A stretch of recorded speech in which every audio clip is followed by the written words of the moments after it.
Welcome to my channel. Before we start the video, we will discuss about previous question. So question was, the client has been placed on a fluid restriction due to acute kidney injury. The client complains of thirst and asks what can be done to relieve this discomfort. What measures should the nurse do? So answer is, the nurse should instruct the client to chewing gum or sucking hard candy, freezing fruits so they take longer to consume, adding lemon juice to water to make it more refreshing, and gargling with refrigerated mouthwash. When a client is placed on this restriction, increased thirst may be a problem, so the nurse can help the client with these measures to relieve thirst. So now we will discuss about important questions related to reproductive system. So first question is, the nursing instructor asks the student to describe fetal circulation, specifically the ductus venosus. Which statement by the student indicates an understanding of ductus venosus? Options are, it connects the pulmonary artery to the aorta, it is an opening between the right and left atria, it connects the umbilical vein to the inferior vena cava, it connects the umbilical artery to the inferior vena cava. So answer is C, it connects the umbilical vein to the inferior vena cava. Ductus venosus connects the umbilical vein to the inferior vena cava. The foramen ovale is a temporary opening between the right and left atria. The ductus arteriosus joins aorta and pulmonary artery. Question number 2. The nurse is assessing a client who is at 38 weeks gestation and notes the fetal heart rate is 174 beats per minute. Based on this finding, what is the priority nursing action? Options are, document the finding, check the mother's heart rate, inform to the doctor, tell the client that the fetal heart rate is normal. So answer is C, inform to the doctor. The nurse should inform to the doctor because the fetal heart rate is increased. The FHR depends on gestational age and the normal range is 160 to 170 beats per minute in the first trimester and it decreased with fetal growth 110 to 160 beats per minute near term or at term. If the HR less than 110 beats per minute or more than 160 beats per minute with the uterus at rest, the fetus may be in the distress. So the nurse should notify the physician. Question number 3. The nurse is conducting a prenatal class on the female reproductive system. When a client in the class asks why the fertilized ovum stays in the fallopian tube for 3 days, what is the nurse's best response? Options are, it promotes the fertilized ovum's changes of survival. It promotes the fertilized ovum's exposure to estrogen and progesterone. It promotes the fertilized ovum's normal implantation in the top portion of the uterus.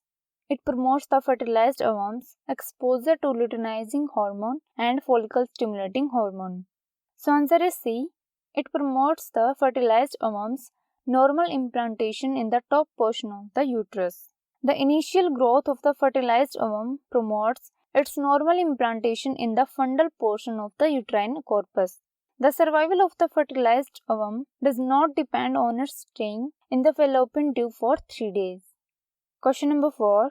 A couple comes to the family planning clinic and asks about sterilization procedures. Which question by the nurse should determine whether this method of family planning would be the most appropriate? Options are, did you ever had surgery? Do you plan to have any other children? Do either of you have diabetes mellitus? Do either of you have problems with high blood pressure? So answer is B. Do you plan to have any other children? Sterilization is the method of contraception for couples who have completed their families. It should be considered a permanent end of fertility because reversal surgery is not always successful. The nurse would ask the couple about their plans for having children in the future. Question number 5. The nurse should make which statement to a pregnant client found to have a gynecoid pelvis? Options are, your type of pelvis has a narrow pubic arch. Your type of pelvis is the most favorable for labor and birth. Your type of pelvis is the wide pelvis but it has a short diameter. You will need a cesarean section because this type of pelvis is not favorable for a vaginal delivery. So answer is B. Your type of pelvis is the most favorable for labor and birth. Gynecode pelvis is a normal female pelvis and is the most favorable for successful labor and birth. An android pelvis would be unfavorable for labor because of narrow pelvic planes. An android pelvis has an adequate outlet with a normal or moderately narrow pubic arch. A platyploid pelvis has a wide transverse diameter, but the anterior-posterior diameter is short. So now we will discuss about important points related to reproductive system. First point is, large particles such as bacteria cannot pass through the placenta, but nutrients, medications, alcohol, antibodies and viruses can pass through the placenta. Point number 2. Gynecode pelvis is the most favorable for successful labor and birth. Point number 3. Follicle stimulating hormone and luteinizing hormones are the ovarian hormones released by the anterior pituitary gland. Point number 4. High levels of progesterone are required throughout pregnancy with levels steadily rising until the birth of the baby. Point number 5. Fetal circulation bypass is present because of non-functioning lungs. So now there is a question for you for critical thinking. So question is, the nurse is conducting an intake assessment on the pregnant adolescent who reports consuming small amounts of alcohol on a daily basis. On the basis of the information provided, what should the nurse do? Answer will be discussed in the next video.